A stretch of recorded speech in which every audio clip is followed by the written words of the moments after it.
बीते हफ्ते शेयर बाजार में काफी कुछ हुआ है। 29 जुलाई से 2 अगस्त तक का हफ्ता बाजार पे काफी भारी पड़ा। भारतीय शेयर बाजार लगातार 5वें हफ्ते गिरावट के साथ बंद हुए। निफ्टी 50 की बात की जाए तो 1.1% और सेंसेक्स में 0.72% की साप्ताहिक गिरावट दर्ज की गई है। विदेशी निवेशकों की भारी बिकवाली, कॉर्पोरेट के कमजोर नतीजे, अमेरिकी टैरिफ और डॉलर की मजबूती ने बाजार पर दबाव डाला है। एफआईआईज ने जुलाई में 31,988 करोड़ रुपए की बिकवाली की है। हालांकि 29 जुलाई को बाजार में शॉर्ट टर्म रिवर्सल देखने को मिला, जिससे हल्की रिकवरी भी हुई।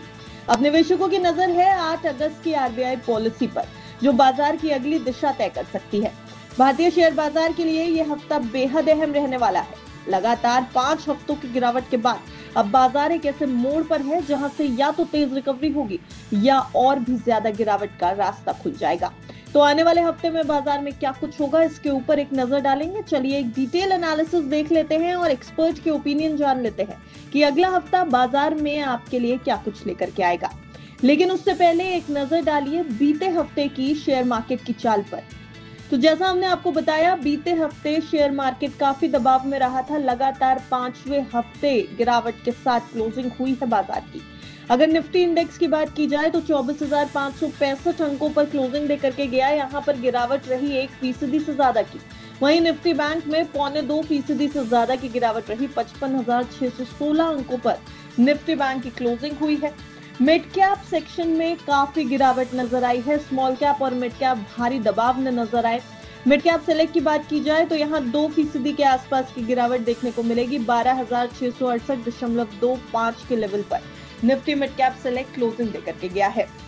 सेक्टोरल इंडेक्सेस की बात करें तो सबसे बेहतर प्रदर्शन एफएमसीजी ने किया है, जो लगभग 3% चढ़ता नजर आया। लेकिन इस सेक्टर के अलावा लगभग सभी सेक्टर्स भारी दबाव में दिखाई दिए। खासतौर से रियलिटी, डिफेंस, मेटल और पीएसयू बैंक्स पर दबाव काफी ज्यादा रहा। रियलिटी की बात की जाए तो लगभग 6%, डिफेंस की बात की जाए तो लगभग 5%, मेटल्स 0.4% टूटते नजर आए। एफएमसीजी के अलावा कंजम्पशन एक ऐसा सेक्टर रहा जो पॉजिटिव नोट पर क्लोजिंग देके गया। हालांकि ये बढ़त बेहद ही हल्की बढ़त रही। इसके अलावा energy, financial services, auto, oil and gas सभी सेक्टर्स भारी दबाव में दिखाई दिए। ये सब कुछ तो बीते हफ्ते हो चुका है। आंकड़ों के साथ हमने आपको बता दिया कि बाजार में किन सेक्टर्स पर भारी दबाव रहा है, कौन से इंडेक्स भारी दबाव में नजर आ रहे हैं। लेकिन आने वाले हफ्ते के लिए बाजार काफी उम्मीद लगा के बैठा है। सबसे बड़ी उम्मीद आरबीआई पॉलिसी से है। तो चलिए आपको बता देते हैं वो 5 बड़ी वजह जो इस हफ्ते बाजार की चाल तय कर सकती हैं, बाजार का मूड माहौल थोड़ा बेहतर बना सकती हैं, या फिर इन्हीं वजहों के कारण बाजार का मूड माहौल बिगड़ता नजर आएगा। ये आने वाले हफ्ते में पता चलेगा। लेकिन वो 5 वजहें कौन सी हैं, एक एक करके डिस्कस कर लेते हैं। आरबीआई की पॉलिसी मीटिंग सबसे बड़ा गेम चेंजर हो सकती है। 4 से 6 अगस्त तक आरबीआई की पॉलिसी मीटिंग चलने वाली है। उम्मीद है कि रेपो रेट में 25 बेसिस पॉइंट की कटौती हो सकती है, और अगर ऐसा हुआ तो इसे अर्ली दिवाली कहा जा सकता है। क्यों? क्योंकि इससे क्रेडिट ग्रोथ को बूस्ट मिलेगा और रेट सेंसिटिव सेक्टर्स को राहत मिल सकती है। सभी की नजर इस समय आरबीआई के कमेंट्स पर होगी। महंगाई, लिक्विडिटी और ग्रोथ को लेकर के सभी आरबीआई के कमेंट्स का इंतजार करेंगे। इसके अलावा मजबूत डॉलर, विदेशी निवेशकों की टेंशन, ये सब कुछ रुपए को कमजोर कर रहा है। डॉलर इंडेक्स 2 महीने के उच्चतम स्तर पर पहुंच चुका है। बीते हफ्ते 2.5% का उछाल डॉलर में देखने को मिला और रुपए पर भारी दबाव आया। पिछले 3 साल में सबसे बड़ा साप्ताहिक उछाल था डॉलर के लिए। अब इससे हुआ क्या है? इससे हुआ यह है कि विदेशी निवेशकों की बिकवाली तेज हो गई है, उधारी महंगी हो गई है, उभरते बाजारों पर दबाव बढ़ गया है। यानी इमर्जिंग मार्केट्स के लिए मजबूत होना डॉलर का अच्छा संकेत नहीं दिखाई दे रहा।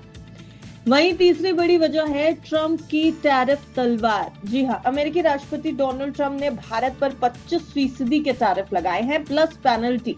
ये उम्मीद से ज्यादा है और इसका असर सीधा भारत अमेरिका ट्रेड डील पर पड़ रहा है। हालांकि रूस से तेल खरीदने पर भारत फिलहाल पीछे हटने वाला नहीं है, ये इंडिकेशंस मिल रहे हैं। लेकिन इस हफ्ते ट्रेड डिप्लोमेसी पर सबकी नजर रहने वाली है। क्या भारत और यूएस के बीच में ट्रेड डील में कोई भी फाइनल कमेंट आएगा, इसके ऊपर निवेशकों की नजर रहेगी। अगली बड़ी वजह जो भारतीय बाजार का मूड माहौल तय करेगी वो विदेशी निवेशक हैं। एफआईआई की बिकवाली और शॉर्ट पोजीशन में उछाल से बाजार पे थोड़ा दबाव है। लेकिन बीते हफ्ते की बात की जाए तो 9 ट्रेडिंग सेशंस में एफआईआईज ने 27,000 करोड़ रुपए से ज्यादा की बिकवाली की है। शॉर्ट पोजीशन 90% तक पहुंच गई है। मार्च 2023 के बाद ये सबसे ज्यादा शॉर्ट पोजीशन रही। ऐसे में बाजार में कमजोरी बनी रह सकती है। जब तक कोई बड़ा पॉजिटिव ट्रिगर नहीं आएगा, एफआईआईज की बिकवाली एक बड़ा नेगेटिव ट्रिगर बनी रहेगी। इसके अलावा कमजोर तिमाही नतीजों ने बाजार के ऊपर दबाव बनाया हुआ है। टॉप 9 प्राइवेट बैंकों का प्रॉफिट ग्रोथ सिर्फ 2.7% रहा है, यानी डिमांड लो और आर्थिक एक्टिविटी धीमी। निफ्टी आईटी इंडेक्स में पिछले एक महीने में 10% की गिरावट हुई है। लगातार तिमाही नतीजों के कारण बाजार को निराशा हुई और निफ्टी आईटी इंडेक्स टूटता नजर आया। कमाई के आंकड़ों ने बाजार में निराशा बढ़ाई है। ऐसे में बाजार के लिए ये एक नेगेटिव ट्रिगर साबित हुआ है और अब बाजार को इंतजार रहेगा किसी एक बड़े पॉजिटिव ट्रिगर का।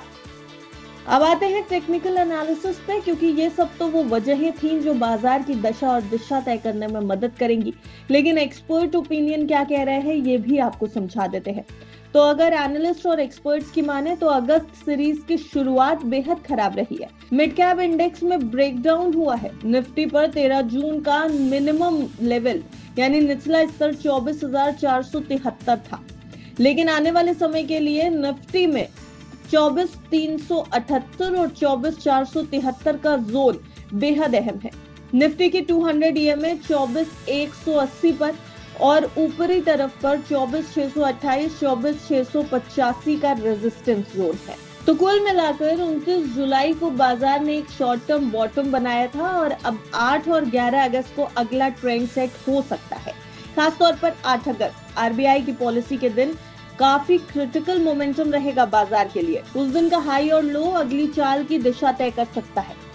तो ये था पूरे हफ्ते का मार्केट आउटलुक और आने वाले समय में बाजार किस तरह से रिएक्ट करेगा उसकी एक झलक। लेकिन सावधानी जरूरी है। हालांकि बाजार में अभी मौके भी नजर आ रहे हैं। एक्सपर्ट्स की माने तो बस नजर सही रखें और सही लेवल्स पर सही टाइम विंडोज पर रखें।